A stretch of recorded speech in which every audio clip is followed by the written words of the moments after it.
Hello guys and welcome. I believe you are watching this video because you want to know more about CESIM Global Challenge. In today's lessons, we have an exciting topic for all of you. In this video, we are going to talk about CESIM Global Challenge. We are going to dive deep into round 6 and learn how to win it by effectively we'll use the market outlook, the demand, the production, the R&D, marketing, logistics, tax, finance. Then after doing that, we can check on our decisions checklist on the decisions that we have made, and also we can go here into the projections and see what our projections are in terms of sales, in terms of profits, in terms of the margins that we have and the expenses and costs. So without wasting much of our time, let's start with the market outlook. In the market outlook, here we have crucial updates on the market demand, cost and finance of the CESIM, which is round 6. So under the demand, if you look at the demand here, they are saying that market growth rates are showing interesting trends. While robust growth is expected to continue, it's essential to be aware of the gradual decline in growth as markets mature. So the first tip here, if you read at the demand, you realize that we should focus on the European market where the growth rate is around 15%, and we should also consider catering for the appreciation for high technologies. The next tip is that we should also be cautious with Tech 3 product in the USA as it has been labeled as lemon by the Techno Analytics. Also, we should ensure that our product are adapting to our strategies accordingly. Then in terms of costs, here we should understand on the production cost and the environmental impact of our decisions. If you look at the information here, we know that here the in-house and the contract manufacturing cost in Asia are down this period, and we should consider shifting some production activities to leverage these cost advantages. Also, we should be aware of the increasing cost due to the fees imposed by Nepalese government and the Nepalese government and the Wildlife Foundation, because the Wildlife Foundation is imposing some fees to protect gorillas in the jungle, and these fees will affect our fixed costs. Then finally, we have the finance. You should note that in this simulation, the finance market is ever changing, so we can examine the currency and interest rates development. So here we see that the euro appreciates against the dollar, while the Chinese ruble is gaining strength. We should also keep an eye on the exchange rates to make informed financial decisions. And also, you should be prepared of the impact of the rising interest rates, because the US Federal Reserve's decisions to increase rates by 0.5 percentage point might have a ripple effect on Europe and Asia. So we should factor this into our financial planning. So without taking much of our time, let's get started. So after the market outlook, the market demand analysis is crucial for making informed decisions in round 6. So we'll go into the demand. So in here, we see that from the market outlook, USA is expected to experience a significant market growth of around 20%. This is promising market to focus on, but let's keep an eye on consumer preferences and the emerging trend. So they say projecting a growth of 20%. So we'll put there 20%. Then with Asia is, from the market outlook, we realize that Asia is showing even more promising growth with a predicted market growth of around 30%. But don't underestimate the potential of this region for your products. So here we'll give it 30%. Then Europe market is projected, the growth in Europe market is projected at 15%. And while slightly lower than other regions, it still represents an attractive opportunities for our market penetration. So here we'll give it 15%. The next place is the network coverage forecast. If you look at in the USA, Tech 1 boasts an impressive 100% network coverage. You can look at it that way. While Tech 2 slightly trails it behind with 75%. The strong network coverage alone does not guarantee success, though consumers may still prefer a different technology, which is why we choose to sell Tech 1 and Tech 2 in the USA. With CESIM market analysis, we predicted that product 1, based on Tech 1, will approximately cover a 9.9%, so 9.9%. Then for product 2, which is utilizing Tech 2 product, we estimate to secure a market share of about 17.5 in this round. Then for Asia, because in Asia you look at if you look at so this is Asia. If you look at the network coverage, we see that Tech 1 has a network coverage of 100%, while Tech 3 has surpassed Tech 2, and Tech 3 has 67% network coverage. So that's why we are projecting to sell Tech 3 in Asia. So for Tech 1 here, Tech 1 will grab a market share of 13%. Then for Tech 3, sorry, which is in Asia, will grab a market of 4.0, because it's a new product and you don't want to produce more. We just want to produce a significant amount so that we can we can look at how the market will respond to our new product. Now, in the European, or in Europe, here we have Europe Tech 1 has a network coverage of 100%. Then Tech 2 follows with a network coverage of 60%. We can't produce Tech 4 in this one because I believe it's a bit expensive. So we are projecting in Europe for Tech 1, we are projecting to have 7.0% market share. Then for Tech 2, so no, this is 7.7, so 7.7. Then for Tech 2 will about 25. Okay, so that's it, and there you have it. So because the demand has allowed us to make informed decisions based on our network coverage and in consumer preferences. So that's why in the USA, product 1 and product 2 will have Tech 1 and Tech 2. Then in Asia, we'll have product 1 and product 2 will have Tech 1 and Tech 3. Finally, in Europe, product 1 and product 2 will have Tech 1 and Tech 2.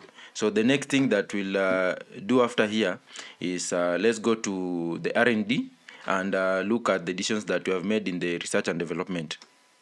In the next part is the R&D, and in the R&D we are looking at the investments made in 3 technologies. That's it, Tech 1, Tech 2, and Tech 3. But that's not all, because we have an existing twist as we'll explore the addition of 2 new features for Tech 3. So without further ado, let's get started. Now, our journey begins with Tech 1, and during the R&D phase, our team invested 22, so I'll invest 22,000 to develop and refine this technology. The goal is to bring innovative advancements to our product, and these investments will play a crucial role for its successful development. So moving on to Tech 2, we stepped up our game and allocated 30. So here we'll allocate 30,000. So that's 300. So that's 30. Yeah, 30,000.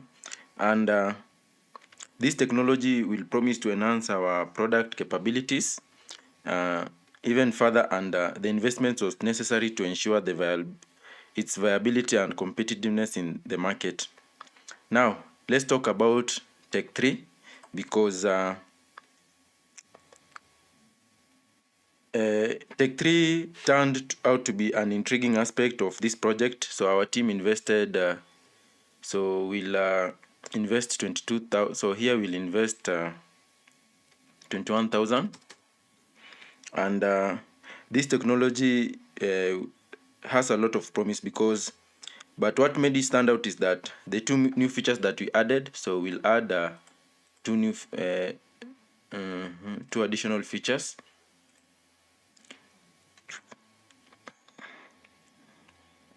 So these features were a game changer, and they had a potential to revolutionize the way our product is perceived in the market. So let's take a closer look of these 2 features. We see that, let's say for the For the first feature, we have enhanced of our experience. Maybe we introduced a user-friendly interface and streamlined our navigation. Or maybe let's say for the other features that we can optimize algorithms and the cutting-edge technology in our these technologies. So we see that the combined investments for in-house development, we have 73. So this is 73,000. So that will go into us developing of in-house. Then in the addition of these two features will give a competitive advantage to our product in this round. So let's move on to production. So let's move on. So in the USA, we have two in-house production lines. So we have line 1 and line 2. So after careful analysis, I decided to allocate 47% of the capacity to line 1 and 53% of our capacity to line 2. Additionally, I'll utilize the contract manufacturing. So in contract manufacturing, I decided to produce 821 units for product line 1 and 1000 units for product line 2. So if you turn our attention to the Asian market,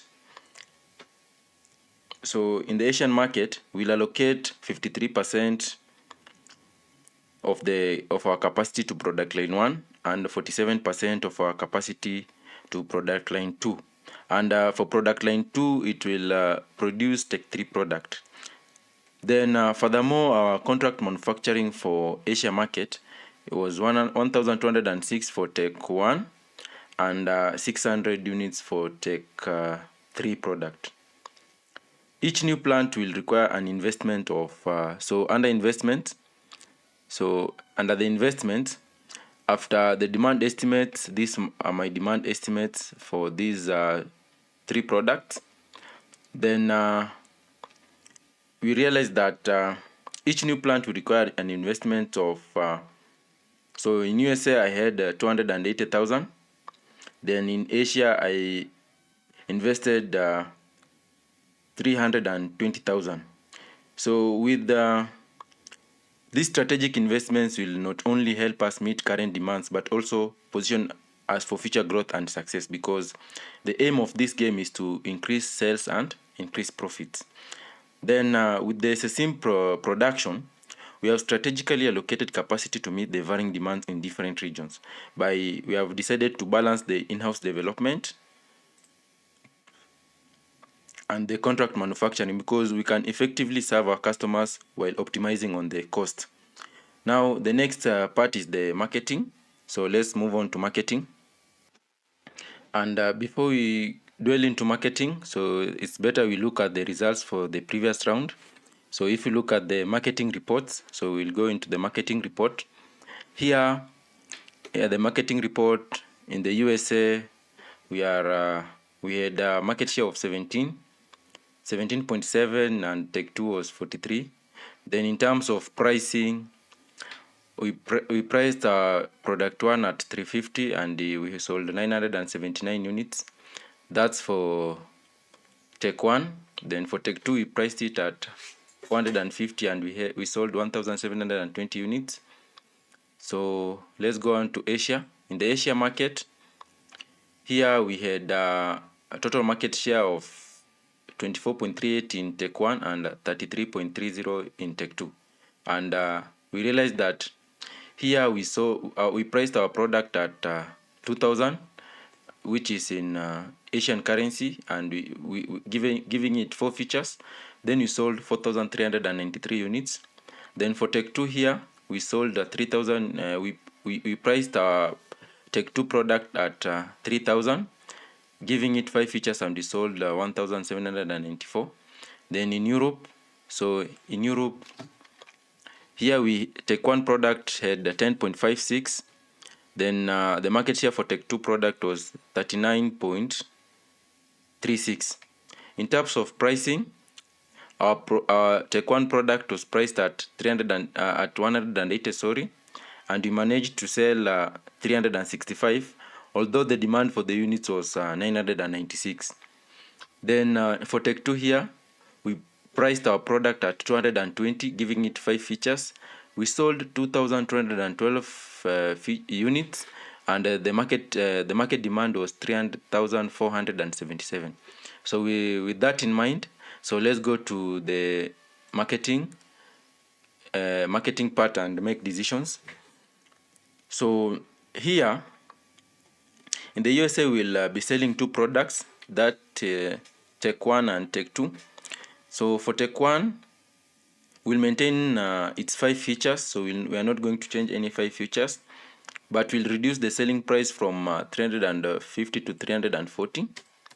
So we'll reduce it to 340. This will enable us to attract more customers. Additionally, we'll increase the promotion budget to 15,000 to create a stronger marketing presence. So we'll give it 15,000.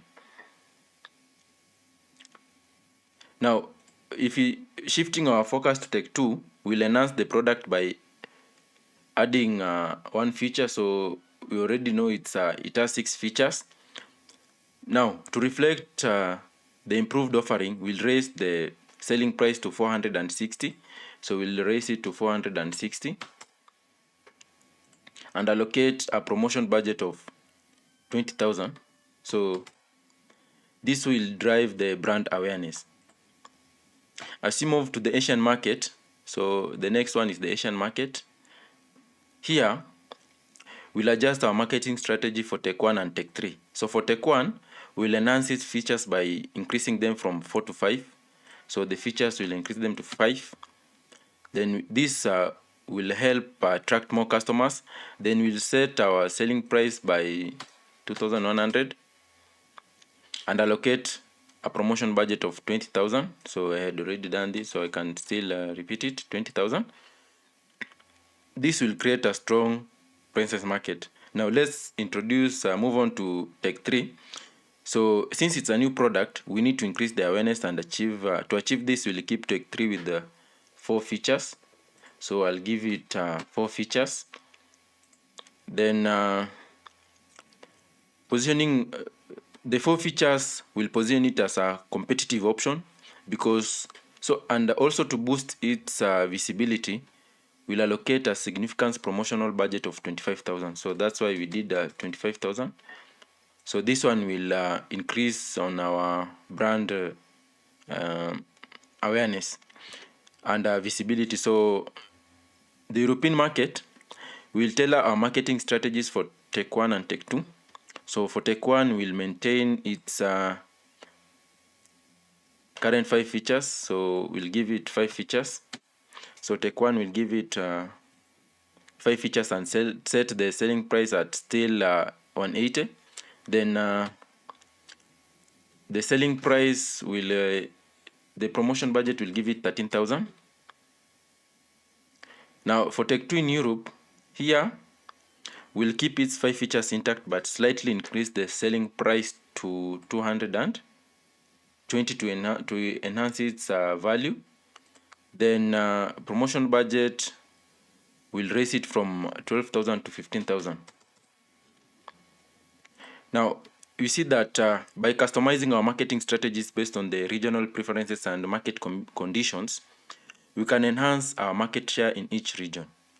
Because the aim of this game, it will allow you to fine-tune your product features, pricing, and promotion budget in an effort to cater for the diverse consumer demands. Now, let's look on to after making decisions in demand production, R&D, and marketing. Our next step is logistics. So let's move on to logistics. So let's move on to now. Under the logistic part, here this is where we'll be exploring the strategic priorities for Tech 1, Tech 2, and Tech 3. You realize that in this fast-paced world of international business, setting the right priorities for market expansions can make all the differences. So let's dive in. So starting with Tech 1, we'll outline the market expansion priorities. And for this technology, our top priority is to target the USA market first. So that's why you see I started with the USA, because the United States market will offer a massive consumer base and an advanced technological landscape.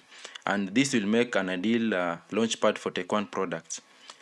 And once we have established in USA, Tech1 will turn its attention to the Asian market, which, because with its vast population and diverse cultures and the rapidly growing economies, Asia will present a significant growth opportunity for our CESIM company.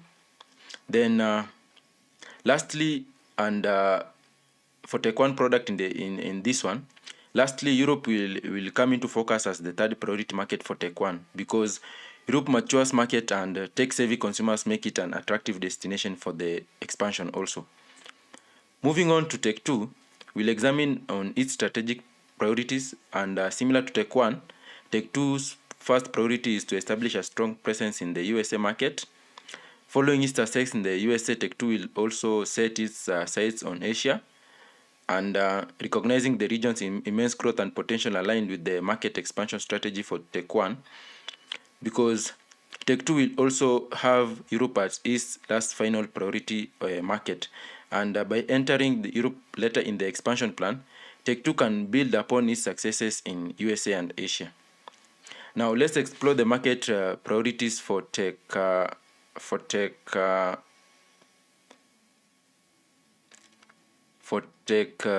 3, because Tech 3 will adopt a unique approach of its expansion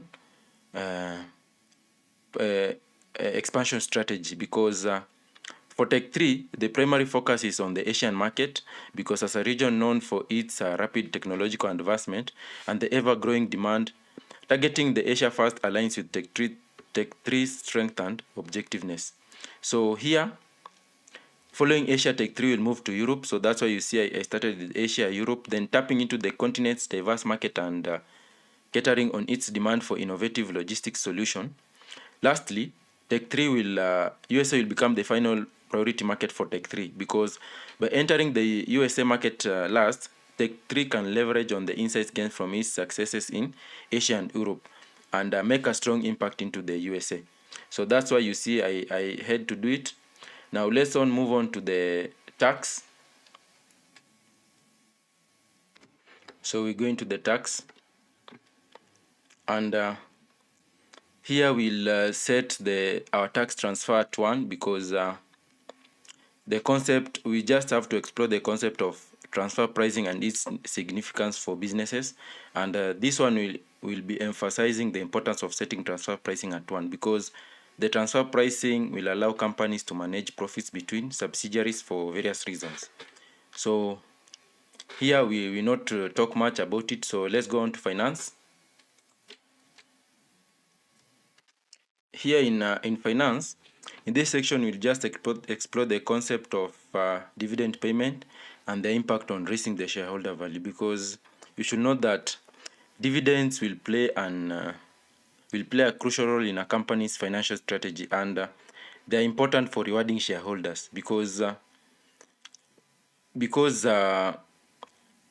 the context of CESIM finance, dividends refer to a portion of the company's profits distributed to its shareholders, because dividends are typically paid in cash, but they can also be issued as additional shares or other form of values to shareholders, because if you reward shareholders through dividends payment, you are going to raise the shareholder value, and also you are going to attract more investors, and this one will create a consistent growth to the market. Now with this one, we projected to pay 1,000, because in the previous round we had paid. So again, this one will pay 1,000. Then in terms of our market structure, we can see that our finance position is okay, because we don't have any short-term loan. Then let's look at our projections. In this round, we are projecting to have an increase in sales revenue by 21.1% from 3 million to about 4 million.